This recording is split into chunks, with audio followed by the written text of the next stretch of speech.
Bem, vamos agora iniciar mais um curso da série Guanabara Concursos, preparatório para concursos públicos, e dessa vez nós vamos apresentar os conceitos básicos de estatística para concursos.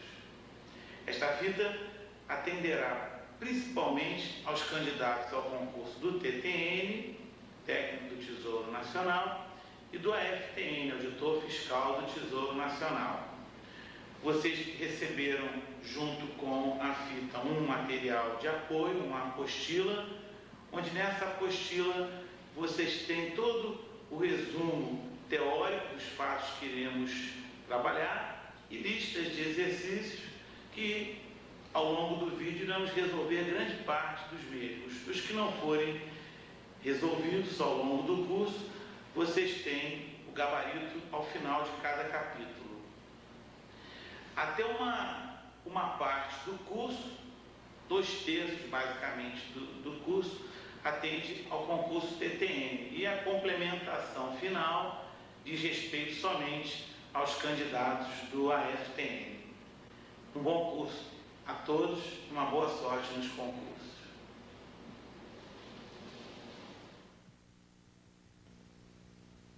Vocês têm uma sinopse da programação aqui no quadro, e vamos ter uma parte 1 que atende aos dois concursos, aos interessados pelo TTN e pelo AFTN. Essa parte inicial vai ser constituída de conceitos básicos, organização de dados e medida de posição.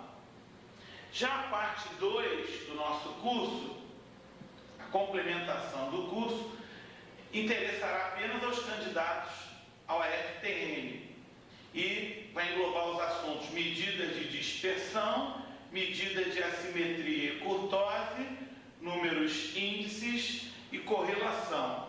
Ou seja, o curso terá uma parte comum que interessa aos candidatos aos dois concursos, os de segundo grau, que visam o TTN, e os de terceiro grau, que visam o AFTN. E a parte 2 do curso, a parte final, só vai interessar aos candidatos ao AFTN.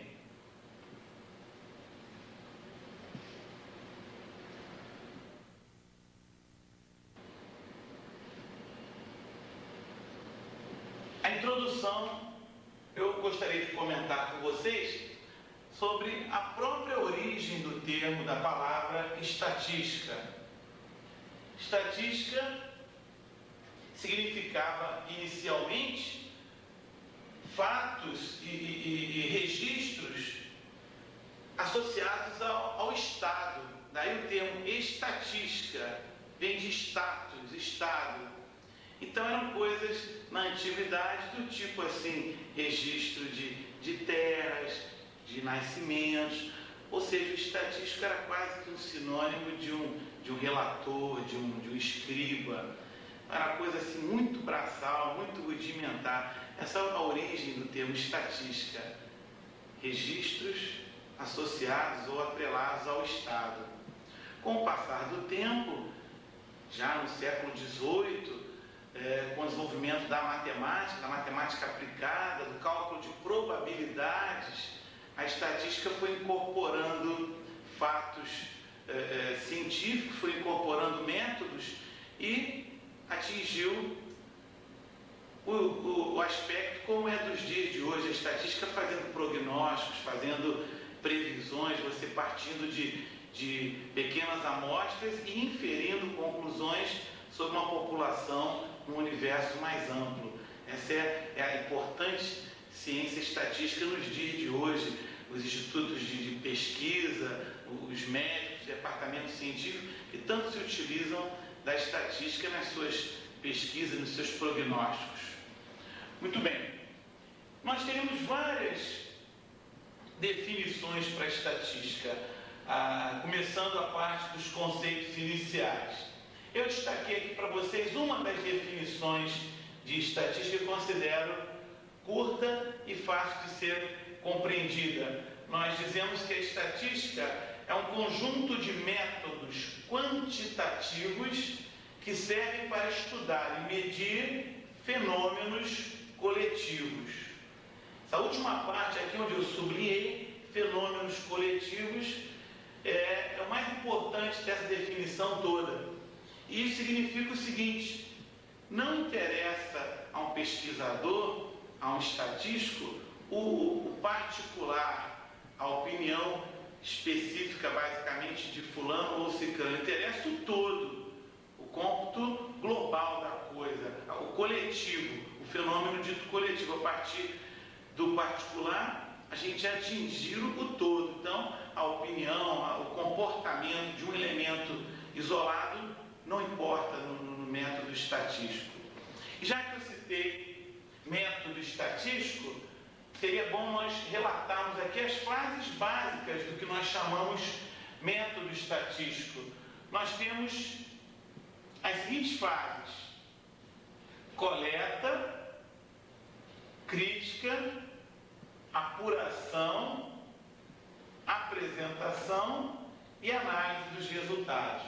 Logicamente, se você vai fazer um trabalho qualquer a nível de estatística, você tem que fazer uma coleta de dados. Isso pode ser uma entrevista, pode ser um questionário, pode ser consultando os registros de um hospital, de um cartório, de uma secretaria de colégio, de um jornal. Essa coleta pode ser, portanto, direta ou indireta. Feita a coleta das informações, obviamente, ele vai fazer uma crítica do que foi coletado, para você eliminar distorções ou erros grosseiros, coisas do tipo, digamos assim, alguém foi fazer uma pesquisa sobre a incidência de sarampo nas crianças de um jardim da infância, por hipótese. No meio da pesquisa, ele está lendo assim, Joãozinho lá de não sei o que, idade, 78 anos. Uma distração desse tipo aí. É óbvio que isso tem que ser deletado, tem que ser abandonado na fase crítica. Você não pode pegar todas as informações e colocar direto num gráfico, numa tabela, sem fazer uma análise crítica para corrigir erros ou distorções. Feita essa crítica, obviamente, temos que fazer a apuração. Nessa fase da apuração, que você vai contar, você vai mensurar os fatos que você pesquisou, quantidade de pessoas que tiveram tal doença, quantidade de pessoas que não tiveram, homens, mulheres, etc. É a apuração, é a fase mesmo braçal, a fase de você contar, fazer uma apuração do que você pesquisou. Feita a apuração, logicamente, você vai querer fazer uma apresentação dos seus dados. E a apresentação em estatística basicamente se divide em duas partes: ou através de tabelas, ou através de gráficos. Vocês vão ver que vamos ter um capítulo inteiro aqui estudando tipos de tabela em estatística. E um outro capítulo do nosso curso que nós estudaremos os gráficos, as diferentes formas gráficas usadas na estatística. Então é o que nós chamamos de apresentação. E finalmente, nós vamos fazer uma análise dos resultados. Senão não teria sentido qualquer uma pesquisa se não formos fazer uma análise dos resultados obtidos.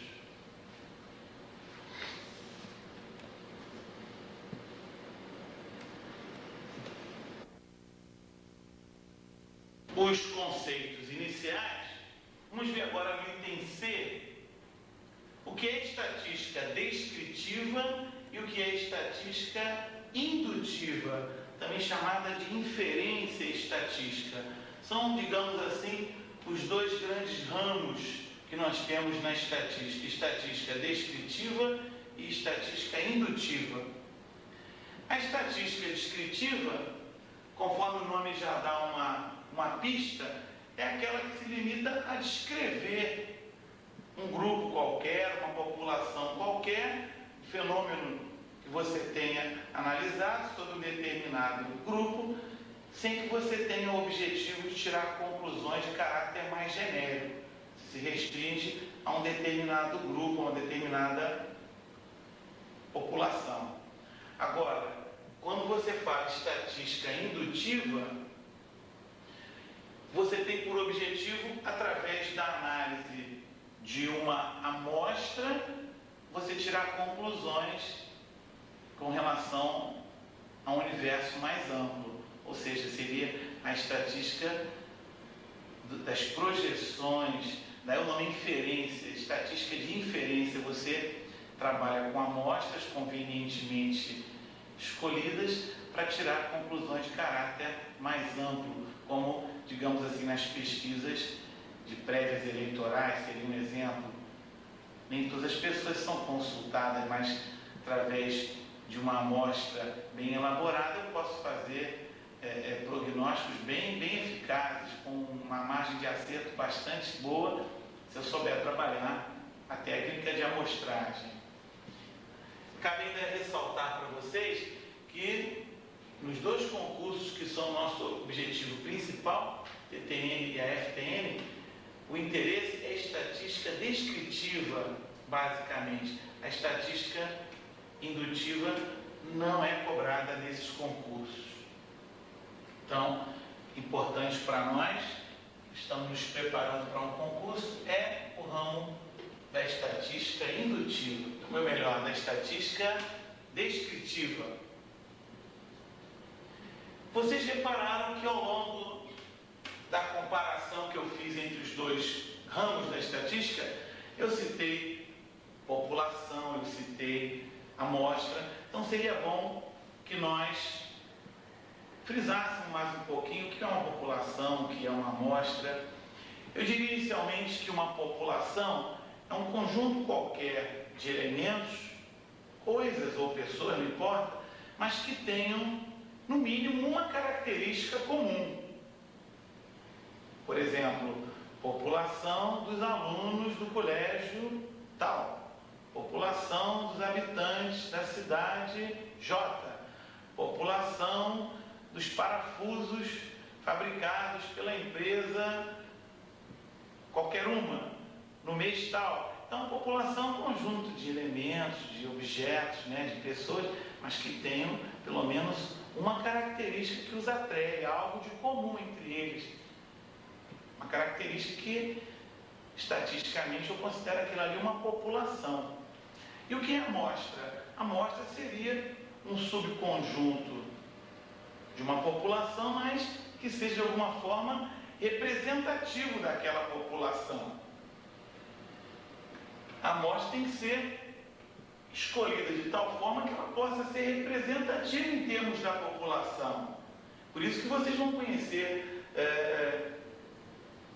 ao andar do nosso curso, algumas noçõezinhas de como podemos coletar amostras. Eu vou citar um exemplo. Digamos que eu estou interessado em saber uma pesquisa sobre renda familiar, população da cidade do Rio de Janeiro. E eu fui consultar somente pessoas da rua Vieira Solto. As grandes coberturas, as grandes moradias da rua Vieira Solto aqui no Rio de Janeiro. Logicamente, se eu tentar, através desta amostra, inferir uma conclusão sobre o Rio de Janeiro todo, que eu estou perdido, não vai ser uma amostra muito confiável, porque são pessoas de uma certa classe social, de um certo poder aquisitivo. Logicamente, se meu interesse é renda familiar, eu não escutei as pessoas de outras classes, eu vou ter um prognóstico completamente errado, completamente distorcido em termos do universo que eu quero considerar, que é o Rio de Janeiro. Então, temos que tomar cuidado. A amostra tem que ser convenientemente escolhida para que ela possa ser representativa de uma certa população. Muito bem. Seguindo os nossos conceitos básicos, nós atingimos agora o item E, que são variáveis estatísticas. Variáveis essas que podem assumir um caráter qualitativo ou um caráter quantitativo. Por exemplo, se você está respondendo uma pesquisa, uma consulta qualquer, pelas tantas vem perguntando sua religião. Isso é um exemplo de uma variável. Você tem várias opções aí: católico, protestante, macumbeiro, etc. Religião. Isso aí nós chamaríamos de uma variável qualitativa ou atributo. Ninguém vai responder religião 92,7. Isso não é mensurável, não é contabilizado, é um dado meramente qualitativo. Isso é um exemplo de variável. Agora, se eu pergunto a você, quantos filhos você tem? Você vai responder 0, 2, 49, né? Aí nós já estamos diante de uma variável quantitativa. É bem diferente, não dá para confundir. Agora, preste atenção que a variável quantitativa, ela pode ser do tipo discreta ou do tipo contínua. E qual é a diferença? É fácil de você perceber. A variável é discreta se ela só vai assumir valores inteiros. Tipo o exemplo que eu dei, número de filhos que você possui. A pessoa vai responder 0, 1, 2, 3, 4, 70. Nunca a pessoa vai responder número de filhos que eu tenho, 2,5. Isso é exemplo de variável discreta. Agora, se a variável pode assumir, teoricamente, quaisquer valores dentro de um certo intervalo, ela é considerada variável contínua. Por exemplo, o peso de uma pessoa qualquer, não existe nenhuma lei que obrigue a pessoa a pesar redondinho, ou tem que ter 80 ou 90, senão arranca uma orelha. Eu posso ter resultado quebrado, representado por um número decimal, por uma fração. Então já seria um exemplo de uma variável contínua. Perceba que tanto a variável discreta ou a variável contínua, elas têm a mesma origem, elas são variáveis quantitativas. Quantitativa discreta, quantitativa contínua. A variável qualitativa é um caso à parte, é um atributo. Pense um outro exemplo de o que seria uma variável qualitativa. Tenta inventar uma variável que você considere qualitativa. Já te dei um exemplo.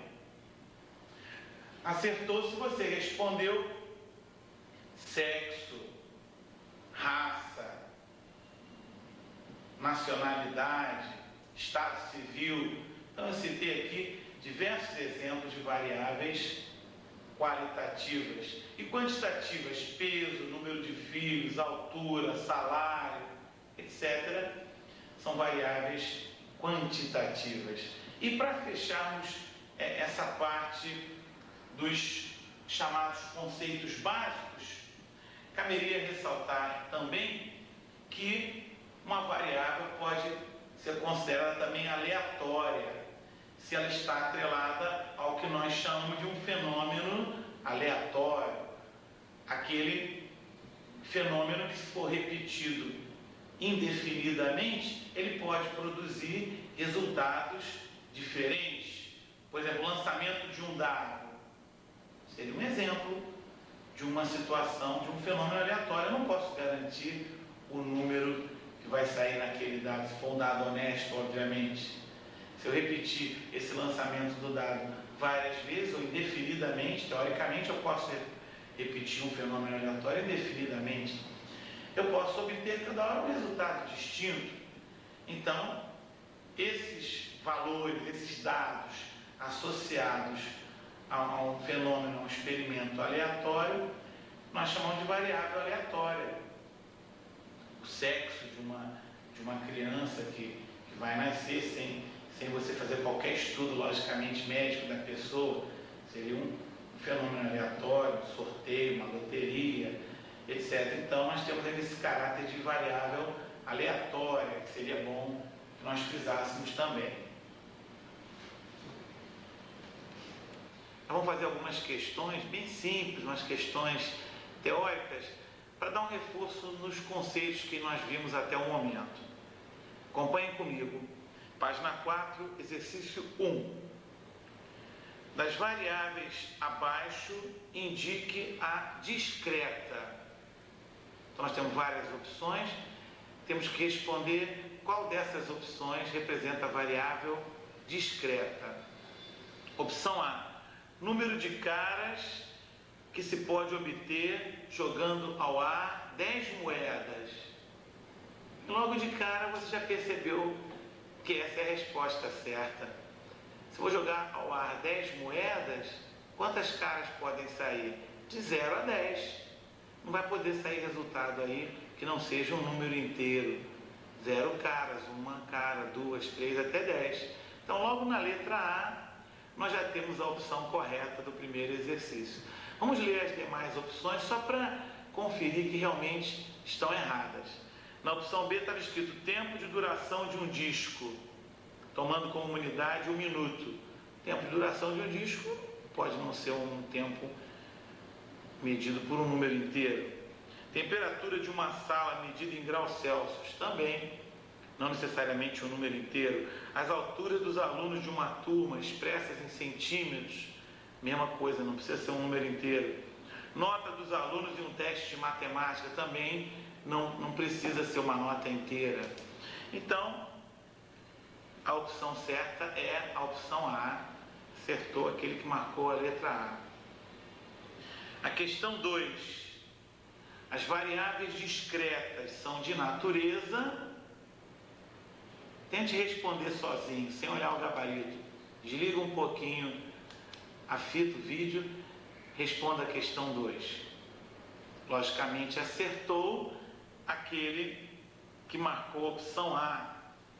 As variáveis discretas são de natureza quantitativa. Você viu na narração, se precisar volte a fita, que tanto a variável discreta quanto a variável contínua, elas são de origem quantitativa. Mais uma vez, a resposta é a opção A.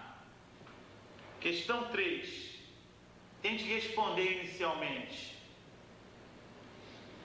Bem, continuando, você deve ter lido o seguinte: as fases básicas do método estatístico são... Respondeu quem marcou a opção C: coleta, crítica, apuração, apresentação dos dados e análise dos resultados. Foi exatamente o que nós dissemos há pouco no nosso curso. Essas 5 etapas são as fases do método estatístico. Questão número 4. Para você numerar a segunda coluna de acordo com a primeira. Vocês têm 2 colunas. Uma coluna onde vocês têm, número 1, estudo de números associados a fenômenos. Número 2, parte da população observada. Número 3, denominação dada a atributos ou quantidades que variam quanto à grandeza. Número 4, grupo de indivíduos ou coisas cujas características são estudadas em forma de um todo, não interessando um elemento em particular. E número 5, cada valor observado de uma variável. Já as colunas que vão fazer a correspondência têm como opções amostra, estatística, população, variável e dado. Qual seria a correspondência entre essas 2 colunas? Acertou quem marcou opção E. A amostra está atrelada ao número 2. Vamos repetir o que é o número 2. Parte da população observada. Isso é uma amostra. Estatística está atrelada ao número 1. Estudo de números associados a fenômenos. Seria uma definição, não muito completa, mas seria uma definição de estatística. População está atrelada ao número 4.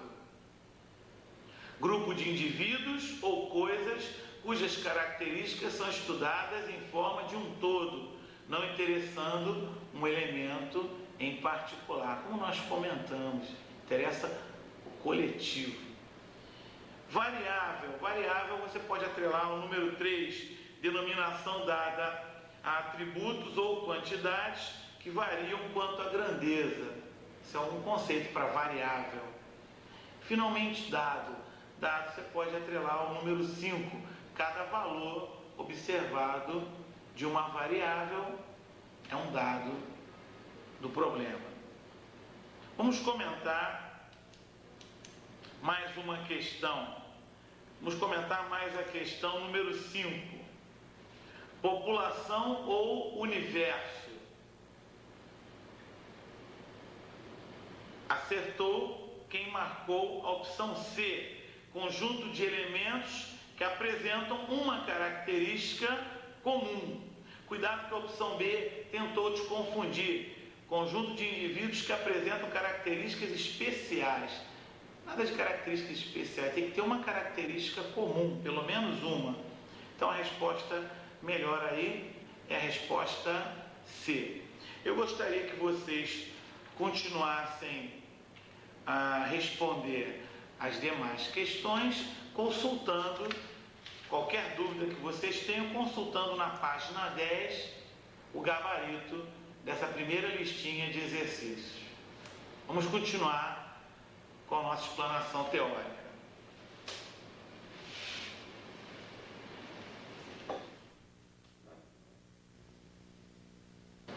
No item 3, nós fizemos alguns exercícios, eu espero que vocês tenham feito os demais. E agora nós estamos na página 6 da nossa apostilinha de apoio e vamos falar sobre arredondamento e ajuste de dados em estatística. Cumpre citar inicialmente que as normas que eu vou apresentar aqui dizem respeito à estatística a nível de Brasil, ou seja, são normas, são deliberações da Fundação IBGE, que é o órgão máximo, órgão normativo em termos de estatística no Brasil. Então, os fatos que eu vou colocar aqui, que vocês têm anotados na página 6, essas regrinhas de arredondamento, que são similares às que vocês já faziam nas aulas de matemática, nas aulas de física, mas não são exatamente iguais, uma diferençazinha. E isso se encontra numa resolução 886/66 da Fundação IBGE. Nessa resolução normativa, como eu disse, nós temos um capítulo sobre arredondamento e ajuste. E vocês têm que saber isso, porque vai acompanhar-nos ao longo de todo o curso. Sempre que um exercício qualquer usar uma fórmula e der uma resposta quebrada, e a questão pedir arredonde a décimos, arredonde a centésimos, tem que saber qual é a norma em vigor. Eu não vou reproduzir aqui a regrinha, as normas, o que você já tem na apostila, mas através de alguns exemplos que eu coloquei, eu vou citar os 3 casos que vocês devem conhecer. Observem comigo um primeiro exemplo, exemplo A, que são 2. Eu aqui tenho o número decimal 0,3424. Lembram, senhores, que nós temos aqui a casa dos décimos, dos centésimos, dos milésimos, dos décimos de milésimo, centésimos de milésimo e etc. Aqui nós teremos unidade, dezena, centena, como vocês estão cansados de saber. Quando eu coloco essa setinha, vocês estão vendo aqui uma setinha no 2, é como se eu quisesse dizer assim para você: arredonde esse número a milésimos. Quero parar aqui no 2. Observem então, quem vai decidir sobre arredondamento nunca é a casa, se é que eu posso chamar assim, a ordem onde eu estou querendo parar. Quem decide o arredondamento é sempre a casa seguinte. Se eu quero parar no 2, quem vai decidir é o 4. E esse primeiro caso diz o seguinte: se o número seguinte for inferior a 5, aquele dígito onde eu quero parar permanece como está. Então, o arredondamento aqui seria 0,342, como vocês estão vendo aqui. Manteve o 2 inalterado, porque após esse 2 surgiu um algarismo inferior a 5. Então, manteve o 2. Observe o exemplo seguinte: 0,1732. A setinha aqui está a indicar que agora eu quero arredondar a centésimos. Quero parar no 7, usando uma linguagem mais tranquila. Qual o dígito após o 7? Imediatamente após o 7, vocês estão vendo um 3. Como ele também é inferior a 5, o 7 vai se manter inalterado. Então, o arredondamento, percebam, ficou 0,17. Qual seria então essa regrinha com palavras? Vamos repetir antes do próximo caso. Se eu quero parar num dígito qualquer, quem vai decidir é o dígito imediatamente após. Se ele for inferior a 5, aquele algarismo onde eu quero parar o meu número vai permanecer inalterado. Isso na apostila é o que eu chamei de primeiro caso da deliberação do IBGE. Vamos ver agora o segundo caso. Veja que emocionante, que bonito. Eu tenho o número 2,1146. Você deve estar vendo que a setinha está indicando que eu quero arredondar agora a milésimos. Quem vai decidir a história? O dígito posterior. Vejam que agora é o 6. Como ele é um dígito superior a 5, a deliberação manda que esse dígito onde eu vou parar seja acrescido de mais 1. Então, vocês verifiquem, o número vai ficar 2,115. O 4 aumentou de uma unidade para 5. Mais um exemplo com fixação. 13,287. Está indicando aqui a setinha que eu quero arredondar a décimo. Vamos ver o próximo dígito, é um número 8.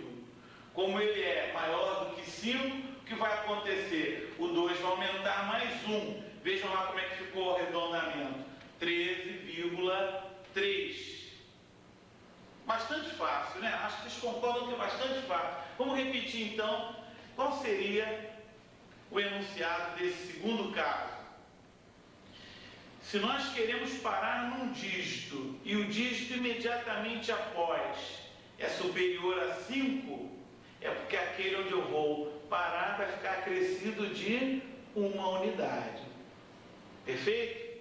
Tranquilo, né? Você deve estar em casa pensando assim, mas essa estatística para concurso é bastante fácil. Eu concordo com vocês, é bastante fácil mesmo. Principalmente a estatística cobrada no TTM. É para todos vocês acertarem a prova na íntegra. É um programa bastante curto e fácil. Vamos fazer aqui vários exercícios, inclusive vamos resolver a prova do último concurso de 94. Podem dormir tranquilos e não vai ser estatística que vai atrapalhar a vida de ninguém. A estatística do auditor fiscal tem um pouquinho mais de conteúdo, mas também não é nenhum bicho-papão. Algumas questões vão dar um trabalho de cálculos, isso eu não posso negar, ainda mais que o candidato não pode usar uma máquina de calcular, tem que fazer no braçômetro, mas o conteúdo é bastante fácil. Bem, continuemos. Terceiro e último caso, aqui talvez vocês vão estranhar um pouquinho, que não é parecido, não é bem igual como vocês faziam nas aulas de física ou de matemática, mas é, como eu disse, uma norma exclusiva aqui para a área de estatística. Percebam comigo. Primeiro exemplo, 0,23509. Eu estou querendo parar agora no dígito 3. Como já sabemos, vamos olhar para o dígito seguinte. Vejam quem apareceu. O 5. A gente estudou o que fazia quando o número seguinte foi menor do que 5, quando o número seguinte foi maior do que 5, agora o número seguinte é o próprio 5.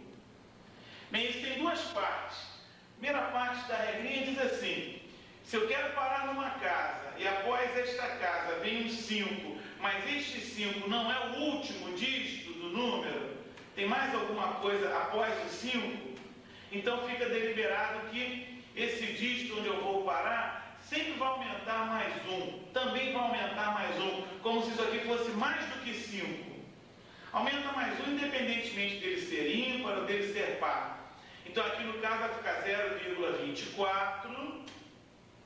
Veja um exemplo seguinte, 1,72, quero parar no 2. Após o 2 surgiu um 5, não é o último. Então esse 2 vai aumentar mais um, ficou aqui 1,73.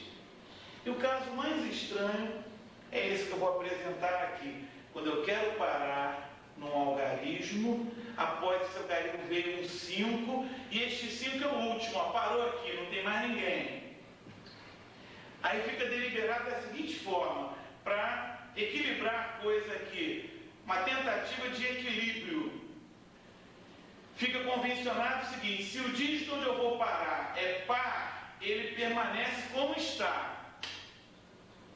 Se o dígito onde eu vou parar for ímpar, ele é acrescido de mais uma unidade. Então verifiquem, 5,34, quero arredondar a centésimos. Após o 4 veio um 5, que foi o último. Como esse 4 é par, ele permanece inalterado. Então vai ser 5,34. Agora o outro, 7,2175. Quero arredondar a milésimos, quero parar no 7. Após um 7 veio o 5, e é o último. Como esse 7 é ímpar, ele é acrescido de uma unidade. O arredondamento será 7,218. Só um comentário e um exercíciozinho aqui que eu vou propor para que vocês façam. Já deu para perceber que quando um exercício qualquer der um cálculo assim desse tipo estranho, 7,497, 7,49, eles vão colocar normalmente na prova opções parecidas. Quem não fizer o arredondamento bonitinho pode marcar a opção errada. Então, estudem bem, preferência todo dia antes das refeições, dá uma lidinha nessa norma deliberativa do IBGE sobre arredondamento. Eu ainda tenho que falar sobre ajuste, o que é um ajuste de dados. Mas antes, observem mais um número aqui para vocês pensarem. Se eu tivesse este número aqui,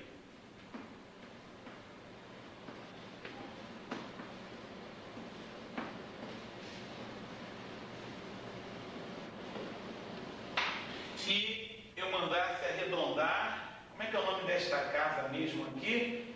Décimos de milésimo. Arredondar esse número a décimos de milésimo. Desligue o vídeo e tenta responder a pergunta. Em seguida, vamos conferir. Pela regrinha que eu dei, eu quero parar aqui no 6. Quem está vindo após o 6? O 5. É o último dígito? É. O 5 sendo o último, tem que ver se o elemento antes do 5 é par ou é ímpar. Trata-se de um dígito par. E pelo que eu explanei para vocês, ele permanece inalterado. Então nós teremos aqui 13,445 seria a resposta. Se no lugar desse 6 fosse um 7, pelo fato do 7 ser um ímpar, ele aumentaria, iria para 8. Há uma diferença quando termina em 5 e o antecedente do 5 tem que verificar se ele é par ou se ele é um dígito ímpar. É importante que vocês saibam também uma técnica convencional para ajuste de dados em estatística. Seria aqui uma complementação deste tópico do arredondamento. Eu coloquei um exemplo aqui para vocês no quadro. Vamos ver se ele é bem claro a todos. Vamos supor que você foi preencher uma tabela qualquer em estatística, um estudo qualquer, vamos supor que ele fosse, digamos, quantidade de homens, quantidade de mulheres, ou um dado qualquer que você tenha calculado, mas não tenha dado percentuais exatos. Você encontrou 13,29% aqui no primeiro dado e 86,76% no segundo. É lógico que está havendo uma ligeira distorção aqui, que a soma está dando 100,05%. Meio difícil isso, o somatório teria que dar 100%. Dá vontade de chegar aqui e acertar logo este 100. Mas suponha que o exercício tenha exigido o arredondamento a décimos de todas as parcelas que você obteve e, logicamente, da soma também. Percebam o que vai acontecer. Se eu for arredondar o 13,29 a décimos, pelo que acabamos de apresentar, teria de parar no 2. Como após esse 2 está vindo um 9, que é maior do que 5, então você sabe que o arredondamento correto aqui seria para 13,3%. Vejamos a segunda parcela, 86,76%. Arredondando a décimos, quero parar no 7. Quem está vindo após o 7 é um 6, que é maior do que 5. Então o 7 vai aumentar, vai para 86,8%.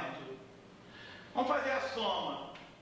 Piorou. A soma continua não dando 100, está dando 100,1%. Então aqui é que é importante você aprender sobre ajuste.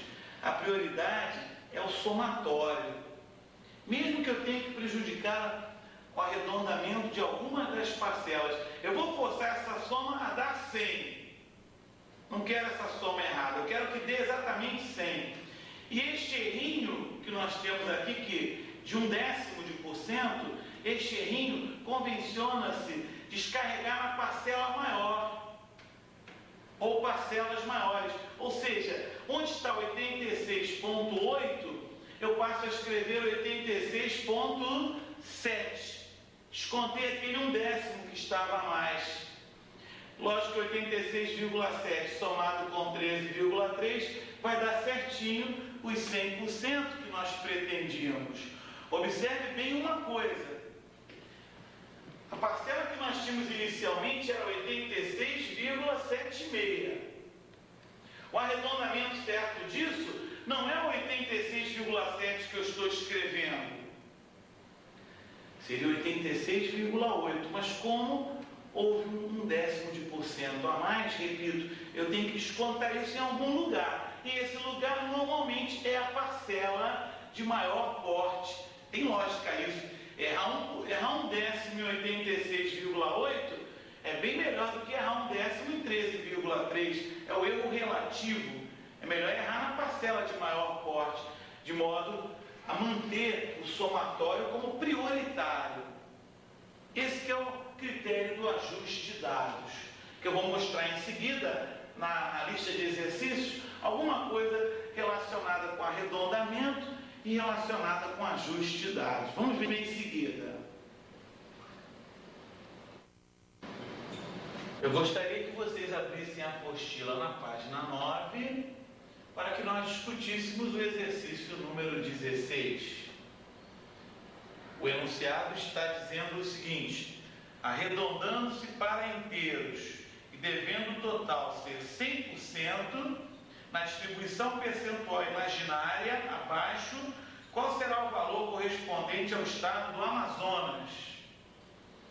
Percebam uma coisa, ele avisou no exercício que o total tem que dar 100%. Imagine que foi uma pesquisa de um fato qualquer aqui que só existe nesses estados que aqui estão. Esses 5 estados, não tem mais ninguém. Então o total tem que dar 100%. Ele avisou no exercício. Vamos imaginar que fosse produção de rapadura. Só esses 5 estados aqui produzem. Amazonas aqui está dando 48,4%.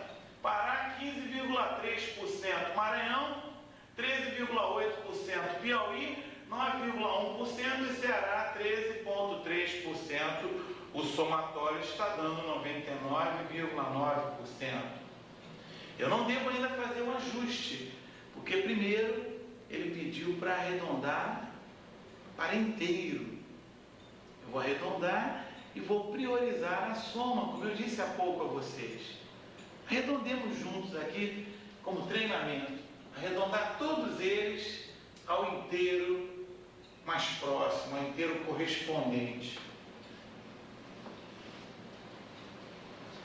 48,4. Então agora eu quero parar no 8, eu quero arredondar para inteiro.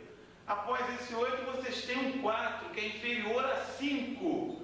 Logo, o 8 vai se manter inalterado. Vocês vão ter aqui 48%, arredondando o estado do Amazonas para inteiro. Parar, 15,3. A mesma coisa, eu quero parar no 5 aqui no inteiro. Após esse 5, vocês estão vendo um 3, que é inferior a 5. Então, o 5 aqui vai se manter. O arredondamento aqui vai dar 15%. Maranhão, 13,8. Agora já é outro caso. Eu quero parar no 3, mas após o 3, vocês estão vendo um 8. É maior do que 5. Então, não vai ficar 13. Esse vai para 14.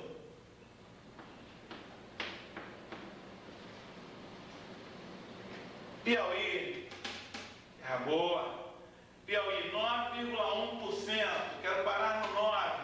Após o 9, nós estamos vendo um 1, inferior a 5. Logo, o 9 vai se manter. Ceará, 13,3. Pelo mesmo fato do anterior, eu vou conservar o 13. Você tem um tempinho aí para efetuar a soma. Você vai encontrar 99. Agora que é a hora do nosso ajuste. O exercício disse que a soma tinha obrigatoriamente que dar quanto? Que dar 100. Portanto, ficou faltando aqui 1%. E onde é que você vai descarregar esse 1%? Se você lembra do que eu explanei, descarrega-se na parcela de maior porte. Conclusão: no estado do Amazonas você não ia preencher com 48, você teria que preencher a sua tabela com 49, que aí sim o somatório dá exatamente 100%. Então percebam, o arredondamento correto do Amazonas seria 48. Só que neste exercício, em função da manutenção da soma, dando 100%, e a soma é prioritária, eu tive que alterar o arredondamento na parcela maior, de 48 para 49.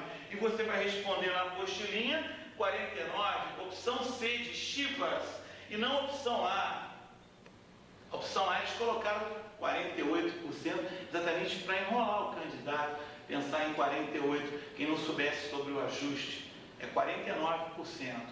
Eu aconselharia que você fizesse também a questão anterior, a questão 15, uma questão bastante fácil, e depois conferisse também na página de respostas a resposta correta.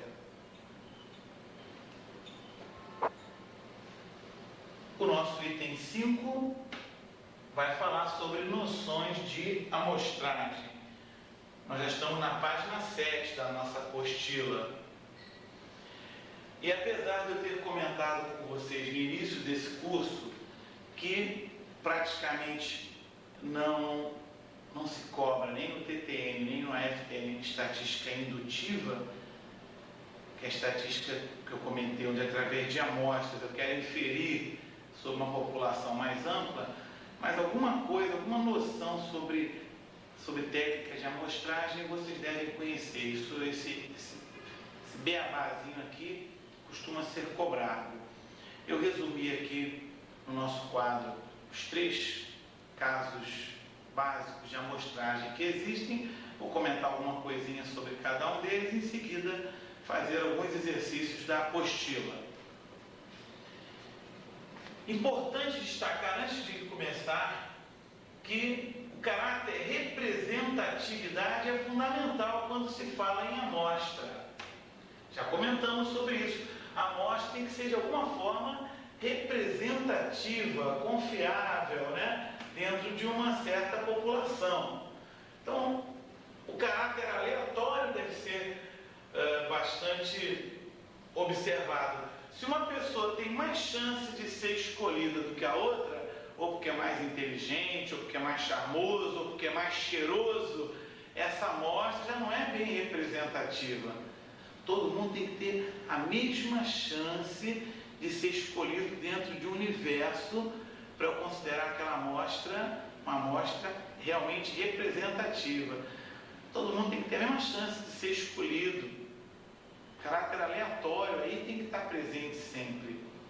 Por isso que uma forma boa de se fazer a amostra é a amostra através de um sorteio. Se é um sorteio, democratizou a coisa. O Sr. Jones tem uma chance de ser escolhido que o Judas Cipó.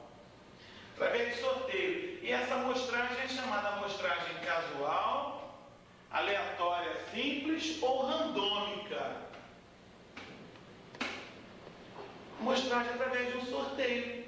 Pronto. Eu tenho uma população de 1000 casas numa rua, quero escolher 10 para uma pesquisa qualquer.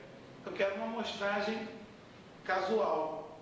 Eu vou lá, sorteio 10 dessas 1000 casas. Como fazer esse sorteio? Problema meu. Posso colocar 1000 números numa caixinha, sortear, posso fazer um programinha de computador, que é o que o imposto de renda faz. Eu vou fazer vou chamar alguns aí na malha fina. Se não for, logicamente, uma coisa direcionada, se for aleatório, se for por sorteio, é uma amostragem desse tipo aí, casual, randômica. Pode ser através de uma tabela de números aleatórios, você escolhe os números de uma forma qualquer aleatória, então é a amostragem por sorteio, é que nós chamamos de aleatória ou casual.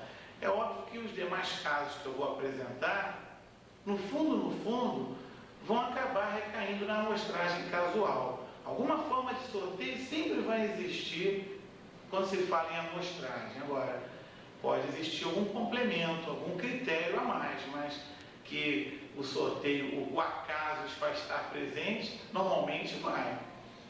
Um segundo tipo de amostragem é o que nós chamamos de amostragem proporcional estratificada.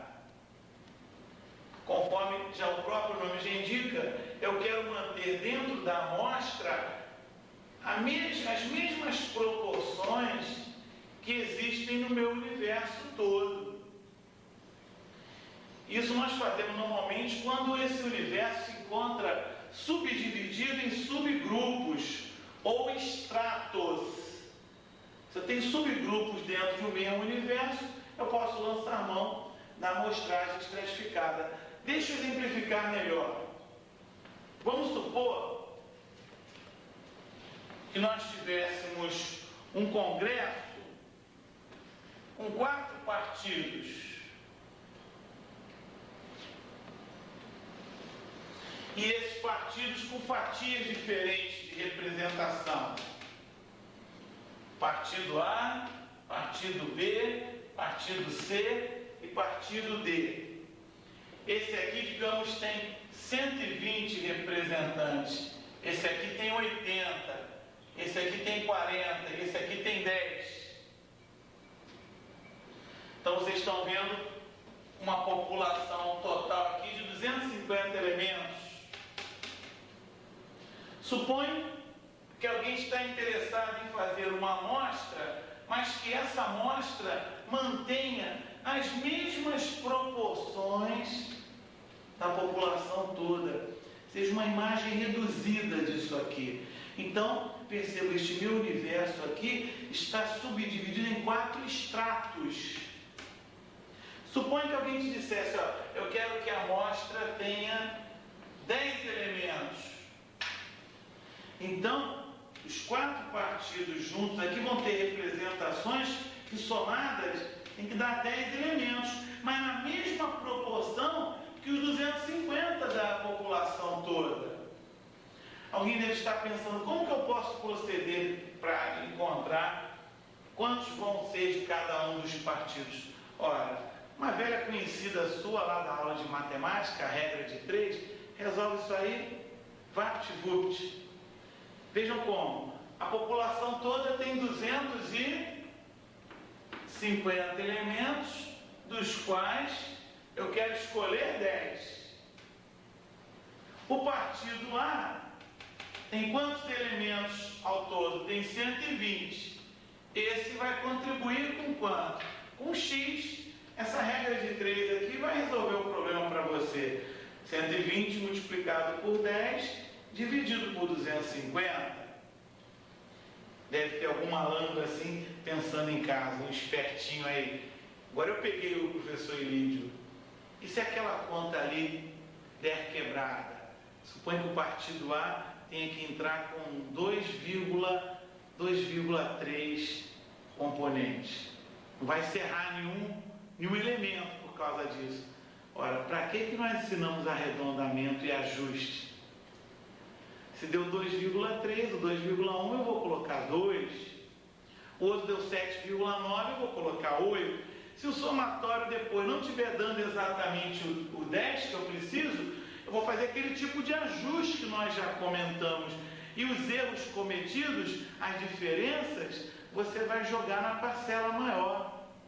Então não tem como errar, tá? Gravem bem, a amostragem proporcional estratificada, a gente faz mediante regra de 3. Isso é utilizado quando o universo está dividido em estratos de tamanhos diferenciados e eu quero manter na amostra a mesma proporção existente na população toda. Você, mediante regra de 3, resolve essa parada aí sem nenhum problema. Já vou mostrar nos exercícios outros exemplos dessa situação. Antes, eu quero comentar sobre uma outra técnica de amostragem muito usada, chamada amostragem sistemática. Conforme o próprio nome já indica, sistemática. Existe um procedimento aqui, um método, uma sistemática. E eu coloquei só um lembretezinho aqui, ó, PA. A nossa velha progressão aritmética lá das aulas de matemática do 2º grau. Como é que é isso, Felipe? Vamos comentar um pouquinho sobre isso.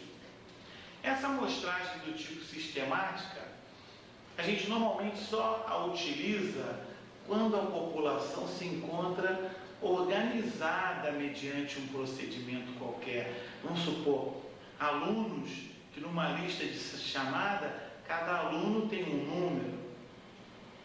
Casas de uma rua, onde cada casa tem um número. Prontuários dos clientes de um hospital, onde cada cliente tem um número. Fichário de um médico. Ou seja, é necessário, normalmente, que a população se encontre organizada numericamente para nós usarmos a amostragem sistemática. De preferência, tem um caso aí também considerado amostragem sistemática, onde não há numeração. Depois eu comento sobre isso. Então vamos supor que eu tenha uma população de 500 elementos.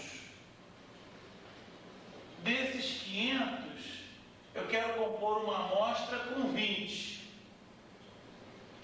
Então você deve proceder à divisão 500 por 20. 500 por 20, escorrega essa ali, vai dar 25. O que significa esse 25, Lídio? É que na minha amostra eu vou pular os números de 25 em 25, formando aquilo que você sabe, uma progressão aritmética. Alguém deve estar pensando, mas o primeiro número? O primeiro, mais uma vez, vai entrar o caráter sorteio na história. Chuta um número qualquer, ou sorteia um, e a partir dali você monta a sua amostragem do tipo sistemática através de uma PA. Vamos supor que nesse exemplo aqui, que a conta deu 25, o primeiro sorteado foi o aluno, digamos que é um fichário de um colégio, aluno número 10. O próximo você vai somar 10 mais 25, vai ser o aluno 35. Depois vai somar mais 25, vai ser o aluno 60. E assim você vai escolhendo todos eles até obter os 20 que você está desejando. Então, sempre a amostragem sistemática vai envolver uma progressão aritmética, onde o primeiro número é escolhido ao acaso e os demais você vai sempre somando uma razão constante que você obtém dividindo o número de elementos da população toda pelo número de elementos que você deseja na amostra. Só mais um comentário para fazermos exercício sobre mais esse tópico. Supõe que a sua população está numerada de 1 a 500. Supõe. O primeiro que você sorteou foi o 450. E a razão da PA é 100. Você sabe, quando somar 450 mais 100, você vai ter 550. Mas a sua população acabou no número 500. O que você faz no caso desse? Parou em 500, tem que ter o 550. Não se preocupe, volte ao início da fila. 550, o que passou de 500 você retorna ao início. Vai ser a pessoa de número 50. Vou aumentar mais 100, 150 e vai embora. Sempre que chegar ao final, acabar, retorna ao início. Isso aí é cíclico, de modo a você obter todos os elementos que você deseja. É muito fácil, né? Vamos ver exercícios sobre isso.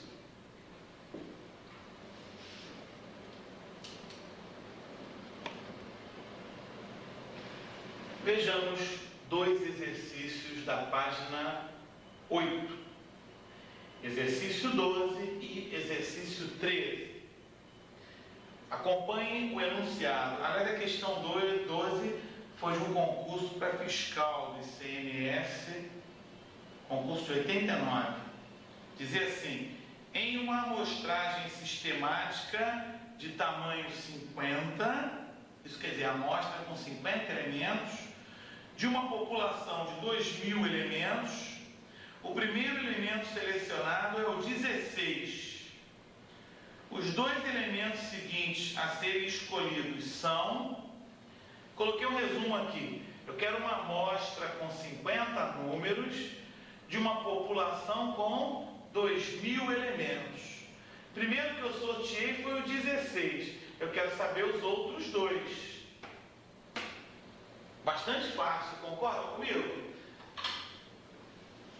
Você já deve até ter feito o seguinte: qual vai ser a razão da nossa progressão?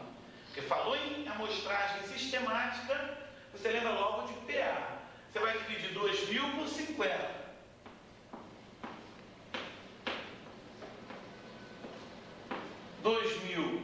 Com 50 você vai ter 40. Isso quer dizer que eu vou aumentando de 40 em 40. Se o primeiro selecionado foi o 16, o próximo vai ser 16 mais 40, 56. O próximo vai ser 56 mais 40, 96, que correspondia à opção D, de Dimple.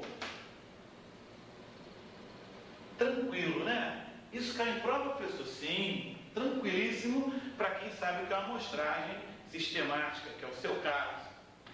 Exercício 13, vamos ver o enunciado inicialmente. O diretor de uma escola na qual estão matriculados 280 meninos e 320 meninas, desejoso de conhecer as condições de vida extraescolar de seus alunos e não dispondo de tempo para entrevistar todas as famílias, resolveu fazer um levantamento por amostragem proporcional estratificada, composta de 50 famílias. As famílias de quantos meninos serão entrevistadas? É lógico que faltou um detalhe nessa questão, no meu entender.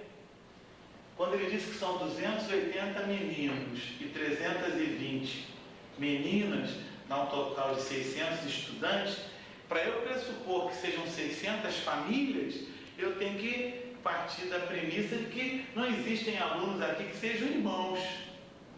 Porque se eu tivesse alunos irmãos, 600 alunos não seria sinônimo de 600 famílias. É um detalhe que faltou nesse enunciado, mas vamos fingir que nós tenhamos entendido que sejam 600 famílias. Falou em amostragem proporcional estratificada, eu quero que na amostra exista essa mesma proporção de meninos e meninas que existe na escola toda. E você viu comigo há pouco, é só montar uma regra de 3, olha a moleza, 600 alunos do colégio todo, eu quero escolher 50. Os meninos são 280, eu vou escolher X. Quem resolver essa regrinha de 3 bobinha aqui, 280 vezes 50 dividido por 600, vai achar algo em torno de 23,3. Como isso aí é número de famílias, não posso ter quantidade quebrada, eu vou arredondar para inteiro. O arredondamento aqui vai ser 23 famílias, o que corresponde à opção A.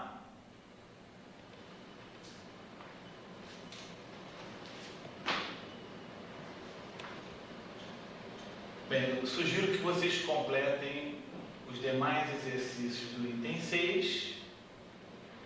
Vamos começar o nosso item 7, vamos falar sobre tabulação, sobre tabelas e séries estatísticas. O que é uma tabela, o que é uma série, quais são os elementos variáveis, estrutura da tabela, algumas normas sobre tabelas, porque vocês lembram que na introdução do nosso curso eu disse que uma das fases importantes do método estatístico é a apresentação dos dados. E esta apresentação normalmente é feita através de tabelas ou através de gráficos. Vamos agora dissecar a parte teórica sobre as tabelas em estatística. Uma tabela tem a seguinte estrutura básica: ela tem um cabeçalho, um corpo e um rodapé. Normalmente ela tem essas 3 coisas. Pode até faltar em alguma delas, de vez em quando, um rodapé, por exemplo, mas não deve faltar o cabeçalho e o corpo. O corpo, se não vier, não tem tabela alguma, porque a tabela propriamente dita é o corpo. A gente diz que uma tabela subdivide-se em linhas, que são as horizontais, e em colunas, que são as verticais. Cada quadrícula numérica de uma tabela, o pessoal que faz planilha aí, está cansado de trabalhar com isso, cada quadrícula de uma tabela é uma célula. No cabeçalho não deve faltar basicamente 3 coisas concernentes ao fato, ao local e à época. Ou seja, ao você ler o título, o cabeçalho de uma tabela, deve conseguir responder a 3 perguntas básicas: o que, onde e quando. Senão aquele cabeçalho não está completo. Por exemplo, uma tabela que diga assim: acidentes fatais na Via Dutra no ano 1993. O fato aí é acidentes fatais. O local é na Via Dutra, né? Rio, São Paulo. E o ano aí está amarrado em 1993. Seria um exemplo de um cabeçalhozinho simples que atenderia a essas 3 colocações. O corpo da tabela, como eu disse, é constituído de linhas horizontais e de colunas verticais. Normalmente, observe que normalmente você vai ter uma tabela de corpo simples, se tem só um elemento variável, ou de corpo duplo, se você tem 2 elementos variáveis, entrada na horizontal e entrada na vertical. Normalmente são os casos mais encontrados. Podendo também ter outras ramificações aqui dentro, se é uma tabela até múltipla, mas o tipo de tabela, se eu pergunto tipo de tabela, eu estou querendo saber a quantidade de variáveis, se é uma única variável, ou se são 2 variáveis ou mais. Isso aqui define o tipo da tabela. Finalmente, ao pé da tabela existe o rodapé, onde normalmente deve ser indicada a fonte, onde você foi apurar aqueles dados. Se for uma pesquisa direta, se for um jornal, se for uma revista, se for IBGE, deve citar a fonte normalmente. No rodapé também podemos colocar alguma legenda que você tenha usado, alguma observação que se queira fazer, mas que não deve faltar no rodapé de uma tabela é a fonte da obtenção dos dados. Muito bem. Um outro comentário ainda sobre as tabelas. Dependendo de qual seja o elemento variável ou os elementos variáveis de uma tabela, eu tenho o que nós chamamos de uma série estatística. Suponham que fosse uma tabela de entrada simples e que os dados fossem variando ano a ano. Nós chamaremos, nesse caso, a tabela de uma série cronológica ou temporal ou histórica, qualquer sinônimo desses aí. Variável é o tempo. Se a tabela fosse ainda de entrada simples, mas o elemento variável fosse, por exemplo, local, nós estaremos diante de uma série geográfica ou territorial ou espacial. A variável é o local. Se fosse ainda uma tabela de entrada simples e os dados variassem de acordo com o fato, com a qualidade, digamos assim, produção de milho, produção de arroz, produção de feijão, fato variando na tabela, eu teria o que nós chamamos de uma série qualitativa ou específica ou especificativa. Agora, pode acontecer de uma tabela, por exemplo, ser de entrada dupla. Aqui varia o tempo, aqui varia o local. Aí o tipo de série vai ser uma composição dos dois casos, vai ser, por exemplo, cronológica, geográfica ou geográfico-cronológica. Agora, não confunda uma coisa, caracteriza-se a série pelo tipo da variável, série geográfica, série cronológica. Caracteriza-se a tabela pela quantidade de variáveis. Então, posso ter uma tabela simples, cronológica, simples, geográfica. Aí estou classificando a tabela junto com a série. Não confunda, toda a série é, antes de tudo, uma tabela. A recíproca nem sempre é verdadeira. Vocês têm na apostila, na página 12, algumas tabelas que estão pedindo que você classifique o tipo de série. Tem uma linha pontilhada para vocês preencher se a série é geográfica, cronológica, o que é a série. Eu gostaria que vocês dessem uma interrompida no vídeo momentaneamente, fossem à página 12 e 13 e preenchessem lá o tipo de série que vocês acham que é. Em seguida, vamos continuar o vídeo, eu vou dar respostas para vocês. Muito bem. Lá na página 12, a tabela A, vocês estão vendo, produção brasileira de carvão mineral. Ano a ano. Então, não preciso nem mostrar a tabela aqui no vídeo. Se a quantidade lá de produção está variando ano a ano, a variável é o tempo. Então, você deve ter respondido aí, é uma série do tipo cronológica, ou temporal, ou histórica. Qualquer um desses três nomes estaria correto. Alguns autores ainda chamam de marcha do tempo. O exemplo B, avicultura no Brasil em 1980. Então o local está amarrado, Brasil, o ano está amarrado, 80, agora a espécie que está variando. Galinha, pato, peru, codorna. Então não tem nem mistério, a espécie está variando. Você pode chamar isso aí de uma série específica ou qualitativa ou de qualidade. Qualquer um desses três nomes os senhores devem ter colocado na letra B. Na página 13, vocês têm mais dois exemplos. O exemplo C, produção de celulose em 1981. O fato é celulose, o ano é 81, mas essa produção está variando com o local. São Paulo, Espírito Santo, Paraná, Santa Catarina, Minas Gerais. Se o local está variando, obviamente, o meu assistente aí, o meu caro colega, o meu caro aluno, deve ter colocado série geográfica ou territorial.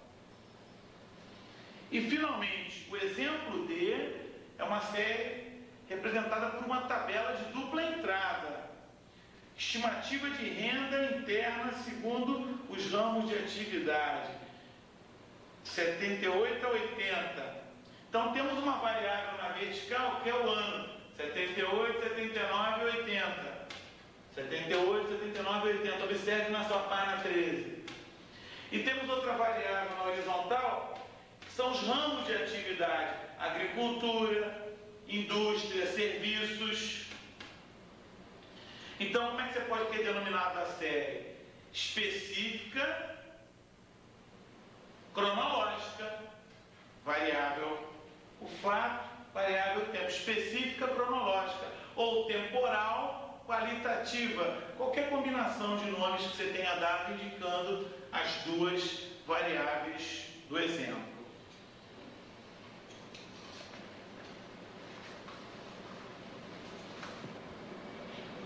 Bem, com relação a tabelas, cabe ainda uma observação, uma convenção, no que diz respeito ao preenchimento das células.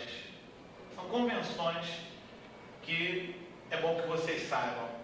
Se no preenchimento de uma célula você colocar um traço, você está indicando que aquele dado vale exatamente zero. Zero é representado por um traço normalmente. Se você coloca 3 pontos, você está indicando a inexistência, o desconhecimento daquele dado. É um dado que você não conhece, você não possui, então você coloca 3 pontos. É diferente disso aqui. Ao lado de um número, se você indicar uma interrogação, você está querendo mostrar a dúvida quanto à exatidão daquela informação. De repente é uma informação na qual você não está confiando muito. Tem algum chute que você possa ter dado ali, você indica por uma interrogação. E finalmente você vai preencher com um zero na célula se o valor obtido for muito pequeno na unidade que está sendo usada. Vamos supor que você está colocando as informações todas expressas em metros. E um dos dados que você tem lá é muito pequeno para ser representado por um metro, é um 0,0 pouco milímetros. Então é muito, e é irrisório, né? Não chega a ser zero, mas esse irrisório, dentro da escala de valores adotada, a gente representa por um zero. Um zero. Quando é zero, você coloca o traço. Quando é muito pequeno, dentro da escala de valores adotada, você representa por um zero. São as principais convenções de preenchimento das células. Fazem parte também daquelas deliberações que eu comentei do IBGE. Nesse capítulo ainda de tabelas, nós temos um comentário a fazer sobre a diferença entre dados absolutos e dados relativos. Vou fazer um rápido comentário sobre isso. Isso não é universal, tem autores que não consideram essa distinção que eu vou fazer aqui, mas é importante que vocês saibam, porque é muito comum a gente confundir, a gente dar como sinônimo uma taxa, um coeficiente, e não são exatamente a mesma coisa. Primeiro, é bom você perceber a diferença entre um dado absoluto e um dado relativo. Por exemplo, se eu digo assim, apliquei uma prova na minha turma e 4 alunos tiraram a nota 10. Esse 4 aí seria um dado absoluto. Agora, essa informação não é muito boa, porque esse 4 aí representa muito, representa pouco, não sei. Eu não sei a quantidade de alunos da turma. Se forem 4 alunos em 6, excelente. Mas só o 4 puro é um chamado dado absoluto. Agora, a partir do momento que eu faço uma comparação, uma razão, uma divisão, se eu digo assim, são 4 em 50, eu estou diante de um dado relativo. 4 em 100 ou 4% é um dado relativo.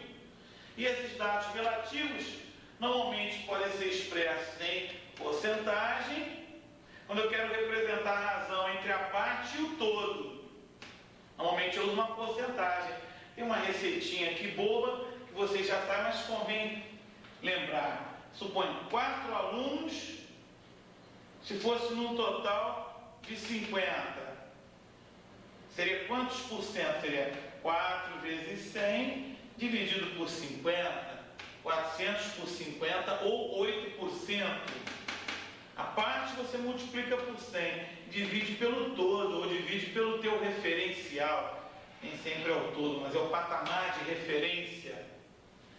Convém destacar também a existência de dados relativos chamados índices, coeficientes e taxas, que podemos diferenciar da seguinte maneira.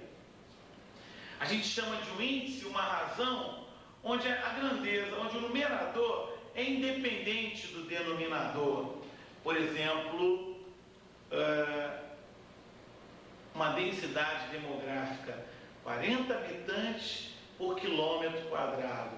Seria um exemplo de um índice. O numerador é o número de habitantes, o denominador é uma área, uma superfície, são grandezas independentes. Eu posso chamar de um índice.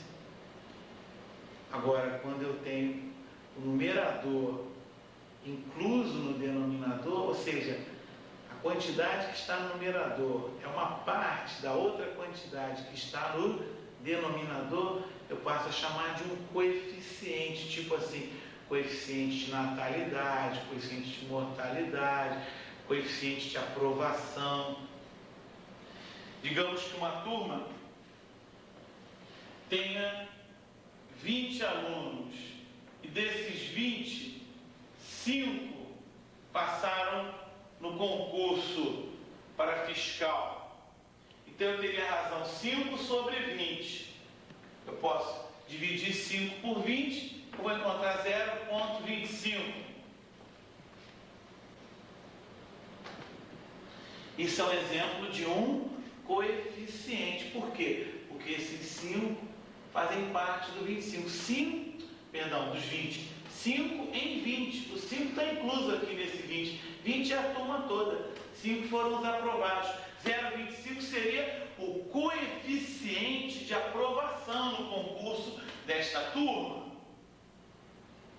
Aí, Lídio, mas seria uma coisa que 25%, sim. Aí eu passo a chamar de uma taxa percentual.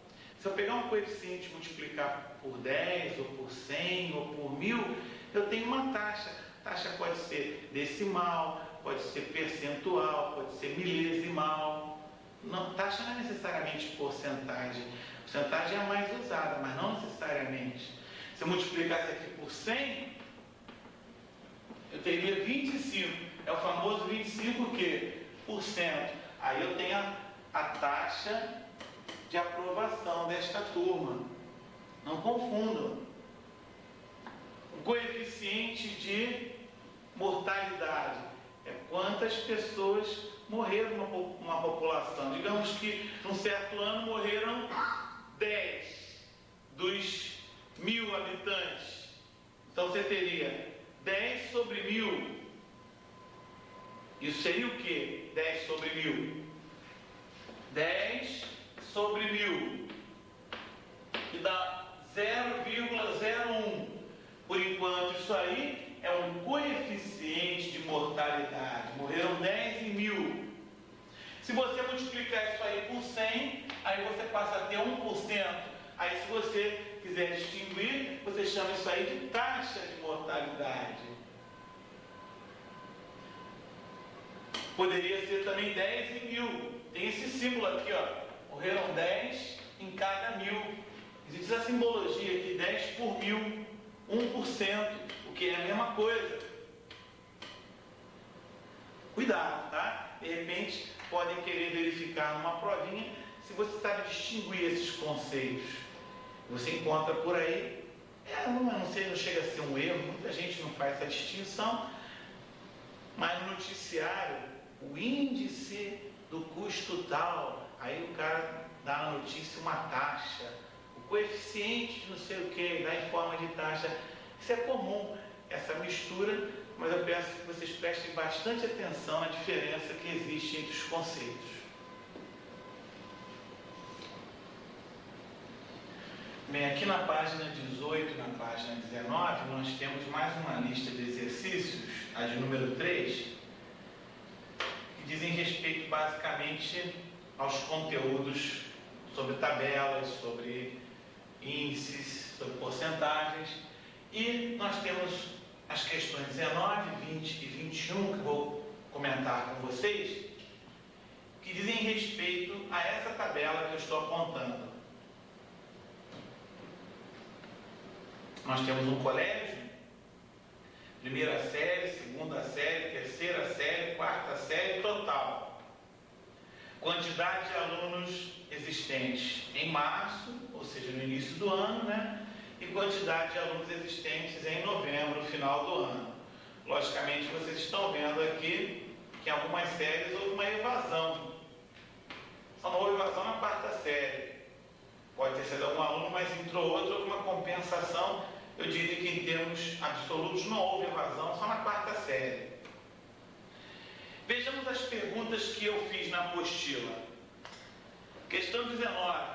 Qual a taxa de evasão escolar da primeira série? Taxa de evasão escolar da primeira série.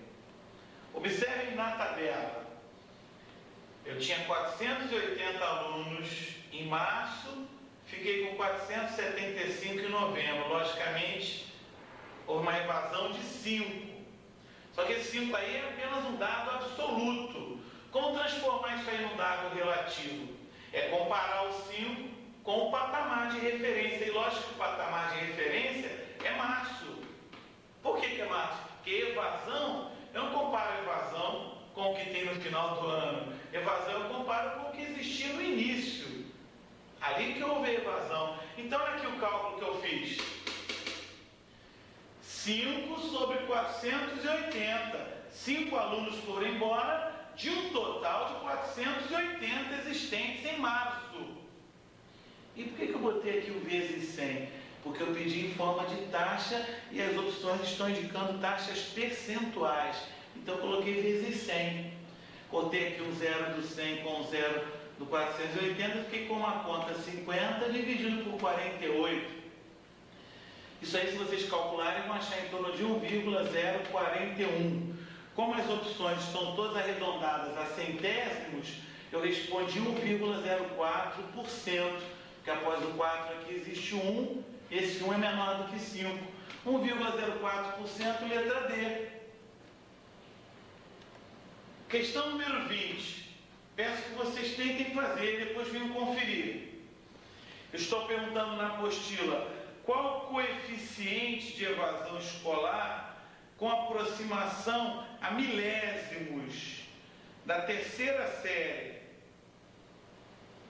Coeficiente com aproximação a milésimos da terceira série. Vamos olhar na tabela de novo? Na terceira série nós tínhamos 436 alunos em março e ficamos com 430 em novembro. Houve uma evasão de 6, essa evasão absoluta. Esse 6 é lógico que eu vou comparar com 436. Então, qual vai ser o coeficiente de evasão da terceira série? 6 sobre 436. Por que o Lídio não fez aqui o vezes 100? Porque eu não pedi taxa, eu pedi coeficiente. É só dividir 6 por 436. Quem fizer essa conta vai achar algo em torno de 0,0137. Como eu pedi arredondamento a milésimos, eu quero parar no 3. Após o 3 existe um 7. Como ele é maior do que 5, esse 3 vai aumentar para 4. Então a resposta é 0,014, corresponde à opção A. Percebam que eles botaram na opção D 0,013, para quem arredondasse errado. Ou para quem fizesse a conta só até o 3. Repare, se eu quero arredondar milésimos, não adianta parar na terceira casa, tem que fazer a conta até a quarta, que aí sim eu vou saber se vai manter o 3 ou se vai aumentar para 4. 0,014, portanto, é a resposta à questão 20. Já na questão 21, a pergunta foi: qual a taxa de evasão escolar da escola. Agora é da escola como um todo. Então eu tenho que olhar na tabela mais uma vez. No início do ano a escola tinha 1.794 alunos. No final do ano ela só tinha 1.781. Podem ver que a diferença aqui é 13. Então esse 13 aí é um dado absoluto. Comparar o 13 com 1.794, eu vou ter 13 sobre 1.794, como ele pediu a taxa, e as respostas estão em porcento, eu fiz aqui vezes 100. Tem que dividir 1.300 por 1.794. Os colegas vão achar algo próximo de 0,7246%. Como as opções estão a indicar duas casas decimais, eu arredondei a centésimos. Quero parar no 2. Como após o 2 está vindo um 4, que é menor do que 5, a resposta ficou 0,72%, opção C. Não chegou a atingir nem 1% de evasão essa escola. Ok?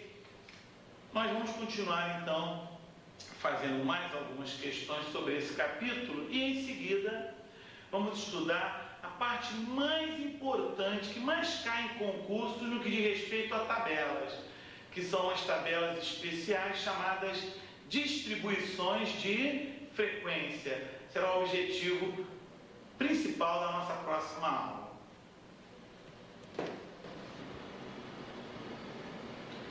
Bem, chegamos agora nessa nossa continuação do curso básico de estatística ao estudo de distribuições de frequência. Nós já comentamos anteriormente ser um dos tópicos mais importantes para quem se prepara para concursos públicos. Então nós vamos estudar o item 7.5, página 15 da nossa apostila, distribuição de frequência, que eu vou dividir em duas partes. Distribuição de frequência tipo A ou com variável discreta. Vamos estudar depois uma distribuição tipo B com variável contínua. Observe inicialmente na página 15 essa relação de números que representa as notas dos alunos de uma turma. Bem, vocês estão observando nesta série de números apresentados uma relação com as notas, digamos, de matemática de uma classe com 30 alunos. E essas notas aí não estão ainda organizadas. Nós chamamos de dados brutos. Imagine um grupo de 100 números, 200, 500, 1000, não organizados. Fica uma coisa bastante confusa para quem for interpretar a tabela. Para esse tipo de situação, a gente recomenda, como tem alguns valores repetidos, que vocês construam uma tabela, como eu vou mostrar em seguida, que é a distribuição de frequência com variável discreta. Observe.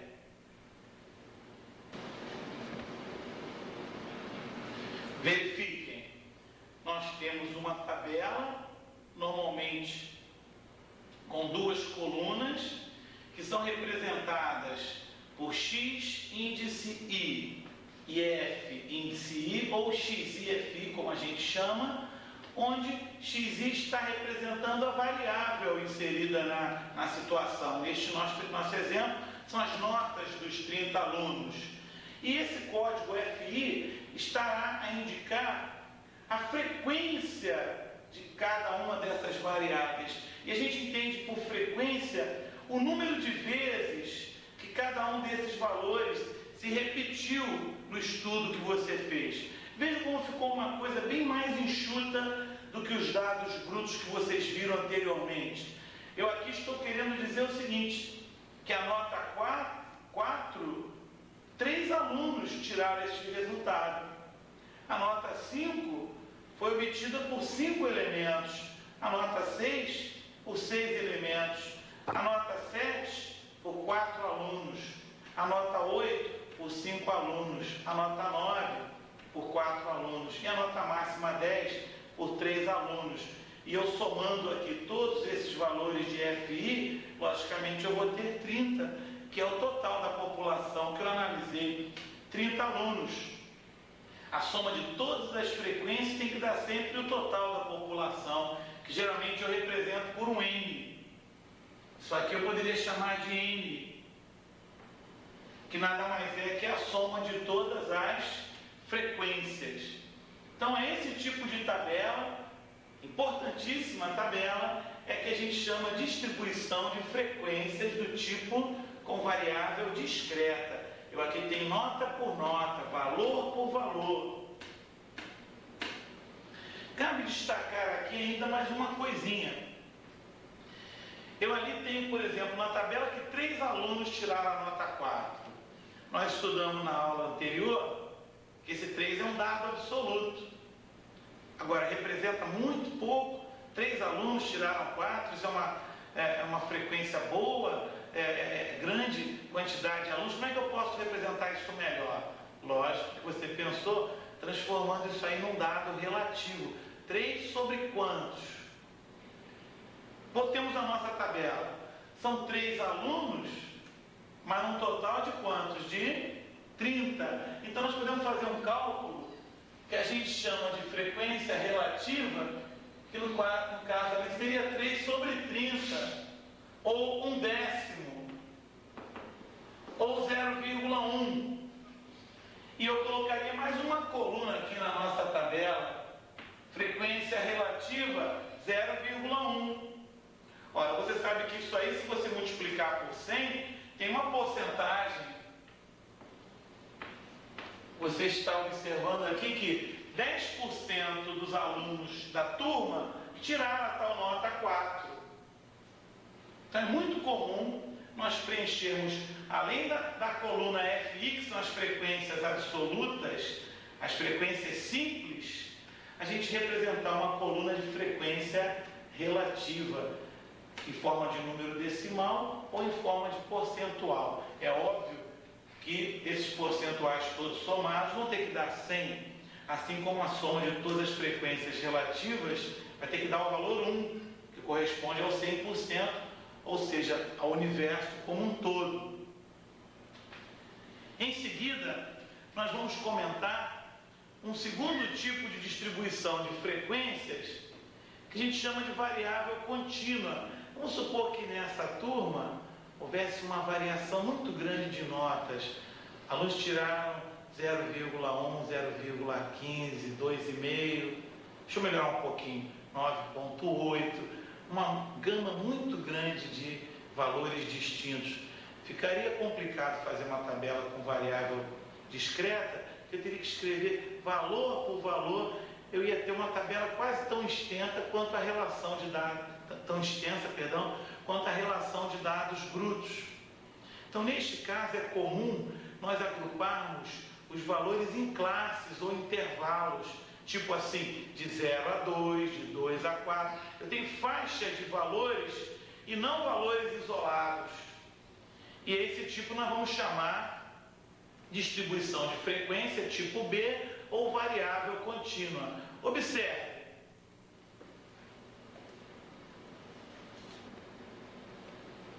Bem, vocês estão observando agora na apostila, na página 16, um rol.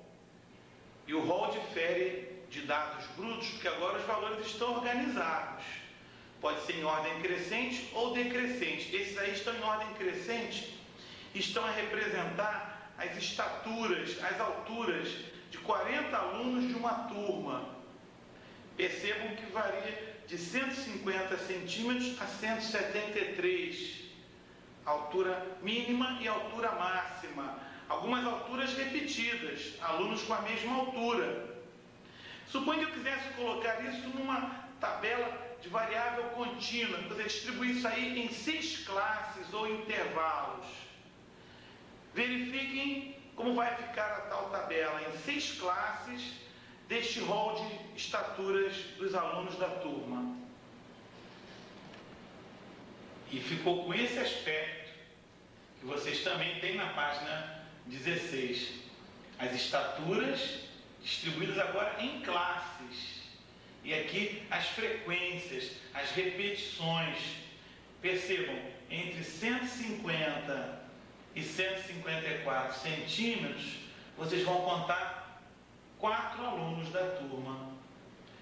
Devem estar perguntando, mas por que esse tracinho que existe aqui e aqui do outro lado não existe? Porque o aluno que tem 150 centímetros está colocado entre esses 4. O que tem 154 já não está. É o que vocês chamavam no ginásio, no primeiro grau, o intervalo fechado à esquerda e aberto à direita.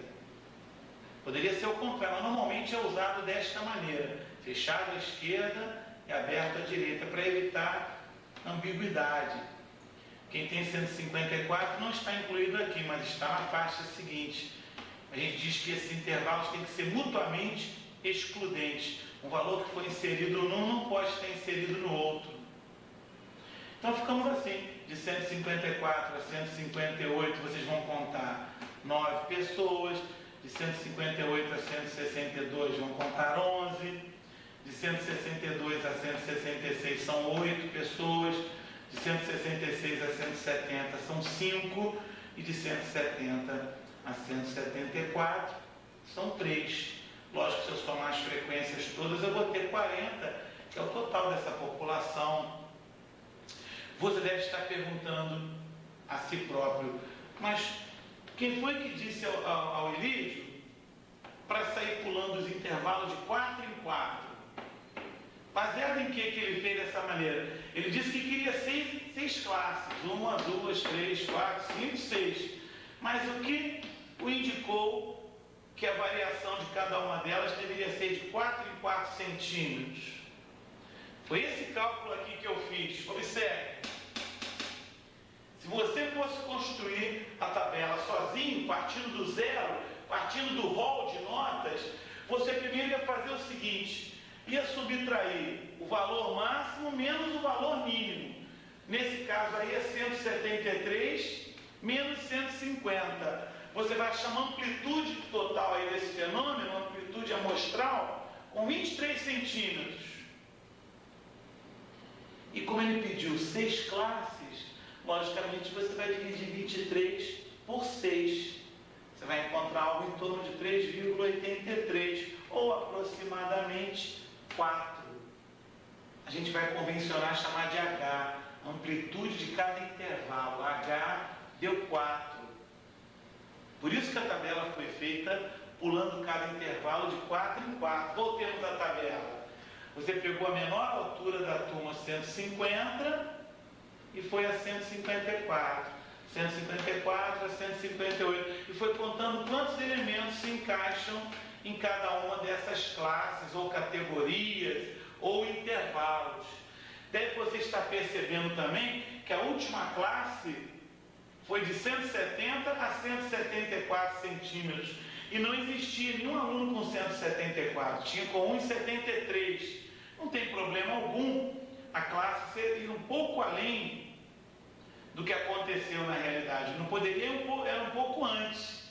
Se parasse aqui em 172, seria um problema, porque o aluno que tivesse 1,73 m não teria nenhuma classe para ser inserido. A gente pode ir além, nunca aquém. Por isso que eu arredondei aqui para mais. Aqui nesse caso a gente recomenda, quando fizer a divisão da amplitude pelo número de classes, a gente recomenda, se for arredondar, se arredonde para mais, para não ficar nenhum elemento sem ter uma classe onde seja inserido. Então eu posso dizer uma coisa importante: são 2 princípios básicos que as distribuições de frequência contínua devem atender.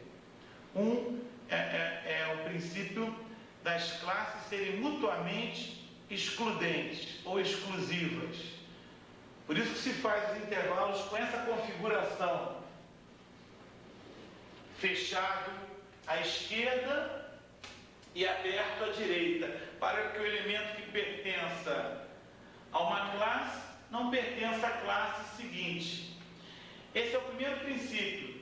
Um outro princípio importante é que essas classes devem ser exaustivas, ou seja, que não haja lacunas preferencialmente, e que elas consigam englobar todos os valores que estão no seu rol. Ou seja, cada número deve ter alguma classe onde ele possa ser encaixado. A gente chama isso de exaustão dos valores. E nenhum valor pode estar inserido em duas classes ao mesmo tempo. Aí é mutuamente excludentes ou mutuamente exclusivas. Outra observação importante também, a gente começou este exemplo dizendo assim, ó, faça essa distribuição com 6 classes. Nada impede que alguém fizesse com 8, ou com 3, ou com 5. A gente quis padronizar aqui disso com 6 classes. Vocês vão ver daqui a pouco com os conceitos que eu vou apresentar, existe alguma forma de a gente padronizar quantas classes devemos usar, uma formulazinha chamada relação de Sturges, que visa padronizar. Você que vai fazer um concurso, você vai querer saber, obviamente, qual o número recomendado de classes. Então, existe uma fórmula visando tal padronização. Então, observe mais uma vez a nossa tabela, que foi constituída de 6 classes, englobando um total de 40 alunos. Então, vamos continuar ainda com o nosso exemplo das estaturas dos 40 alunos da turma, para nós repassarmos aqui uma série de definições e conceitos sobre as distribuições de frequência com variável contínua. Bem, nós já falamos sobre classes. No caso aqui, cada um desses intervalos nós chamamos de uma classe ou categoria. Existe também um outro conceito importante, que lá na página 17, item B, nós chamamos de limite de classe. Cada classe tem 2 limites, um limite inferior, um limite superior. Geralmente eu vou representar por um L minúsculo e por um L maiúsculo. Por exemplo, a terceira classe, o limite inferior seria 158, o limite superior seria 162. L minúsculo, L maiúsculo. O limite inferior da tabela toda é 150 e o limite superior da tabela toda é 174. Existe também a amplitude de cada intervalo. Já tínhamos dito anteriormente que eu ia chamar de H. Nesta minha tabela aqui eu mantive a amplitude constante. Aliás, aquela fórmula que eu usei de dividir a amplitude total por 6 foi partindo da premissa que eu queria fazer uma distribuição com amplitude constante. E essa amplitude aqui a gente representa H, amplitude igual a 4. Amplitude de cada intervalo, ou de cada classe, ou de cada categoria. Existe ainda a amplitude total da distribuição, que seria a diferença entre o limite superior e o limite inferior, mas da distribuição como um todo. O limite superior é 174, o limite inferior é 150, a amplitude total da distribuição é igual a 24, é a diferença entre 174 e 150. Cabe aqui um comentário antes de nós seguirmos as nossas definições. Você deve ter percebido nessa altura da história que tabelas desse tipo de distribuição de frequência contínua são compactas, né, são fáceis de se interpretar, fáceis de se construir, mas elas não são só vantagens. Algum tipo de crítica nós podemos fazer a esse tipo de distribuição de frequência. Você deve ter pensado qual? Acertou aquele que respondeu o seguinte: há uma perda de informações. Observem bem, agora que nós não estamos mais olhando para o rol, eu sei que 4 alunos dessa turma têm estatura entre 150 e 154. Mas quais são as estaturas dele? Não sei mais, perdi. Se eu apago o rol e fico só com a tabela, eu tenho um ganho em síntese, mas uma perda de informações. Isso é a crítica que nós podemos fazer às distribuições de frequência do tipo contínua. Bem, nesse ponto, eu queria voltar voltar a um comentário que eu fiz há pouco, que eu disse que normalmente não vão dizer para vocês quantas classes devem ser feitas. Aqui no meu exemplo eu tinha pedido 6 classes. Normalmente, uma das relações usadas, uma das formas é essa que está aqui no quadro, chamada relação de Sturges, relação empírica de Sturges, onde eu vou chamar de K o número de classes recomendado. No nosso exercício, nós tínhamos dado 6 classes. E a relação é a seguinte: recomenda-se que o número de classes seja aproximadamente em torno de 1 mais 3,3 multiplicado pelo logaritmo de n, onde n é o número total de elementos da população. No nosso caso, a tabela tem 40 elementos e eu vou informar a vocês que o logaritmo de 40 vale aproximadamente 1,6. Alguém em casa já deu um pulo e pensou o seguinte: eu vou ter que ficar decorando logaritmos? Fique tranquilo que não. Obviamente, se fosse cobrado isso aí numa prova, eles teriam que dar essa informação, o valor do logaritmo de 40. Se você substituir aqui 1,6 no lugar do log de n, vai multiplicar 1,6 por 3,3 e o resultado vai somar com mais 1, você teria uma conta do tipo K, aproximadamente 6,28. Como esse K está representando o número de classes, ninguém vai fazer uma tabela com 6,28 classes. E você já estudou arredondamento, arredondando para inteiros. Como depois desse 6 vem um 2, que é inferior a 5, por isso que aquele exercício havia sugerido que se fizessem 6 classes. Ele foi baseado nessa relação de Sturges. Outra coisa ainda importante a ressaltar, do tempo que você estudou logaritmo nas aulas de matemática do 2º grau, é que alguns logaritmos são bastante óbvios e é bom que vocês saibam, que vocês lembrem. Logaritmos desse tipo, como eu estou colocando aqui no quadro, existe uma base aqui oculta que é base 10. Logaritmo de 10 na base 10 é igual a 1, você deve estar lembrado, porque o número 10 elevado ao expoente 1 vai dar como resposta 10. Logaritmo é sinônimo de expoente, eu lembro a vocês. O logaritmo de 100 é 2, porque o 10 teria que ser elevado ao quadrado para obter 100.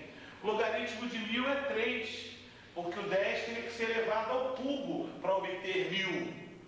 Ou seja, se eu tiver aqui uma potência de 10, 10, 100, 1000, 10.000, 100.000, 1 milhão, é só ver quantos zeros tem. 1 zero, 2 zeros, 3 zeros, você já tem o resultado do logaritmo, mesmo que esse tipo de informação seja sonegado na hora da prova. Você vai lembrar isso aí facilmente.